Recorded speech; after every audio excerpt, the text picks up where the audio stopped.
శ్రీ కనకదాస ప్రతిభా పురస్కారాల ప్రధానోత్సవం రాయదుర్గం పట్టణం గణపతి కళ్యాణ మండపంలో బుధవారం ఉపాధ్యాయ కురుబ సంఘం ఆధ్వర్యంలో 10వ తరగతి పరీక్షల్లో ఉత్తమ ఉత్తీర్ణత సాధించిన నియోజకవర్గ కురుబ విద్యార్థులకు శ్రీ కనకదాస ప్రతిభా పురస్కారాలు అందజేశారు. ముఖ్య అతిథిగా కురుబ సంఘం రాష్ట్ర అధ్యక్షులు ఎస్కే మల్లికార్జున, సవితమ్మ అన్నవర్యులు, నాగార్జున తాలూకా అధ్యక్షులు కోటి బస్వ నాగరాజు మాట్లాడుతూ ప్రతిభ సాధించిన ప్రతి కురుబ విద్యార్థికి తాము అండగా ఉంటామన్నారు. కనుక శ్రీ కనకదాస ఆశీస్సులతో ప్రతి విద్యార్థి తమ జీవితాల్లో విద్యతో ఉన్నత స్థాయికి ఎదగాలి అని, పేదరిక నిర్మూలన విద్యతోనే సాధ్యమన్నారు.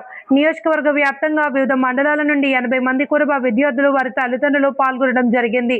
ఈ కార్యక్రమంలో కురుబ సంఘం నాయకులు భోగరాజు నాయక్, సర్పంచ్ అశోక్, శివ, శంకర్, పాండురంగ, అనకాపల్లి నాగరాజు, ఉపాధ్యాయులు కర్మాంజీ, రామచంద్ర, ఆలూరి, చిక్కప్ప, అన్నదాత ప్రసాద్ తదితరులు పాల్గొన్నారు.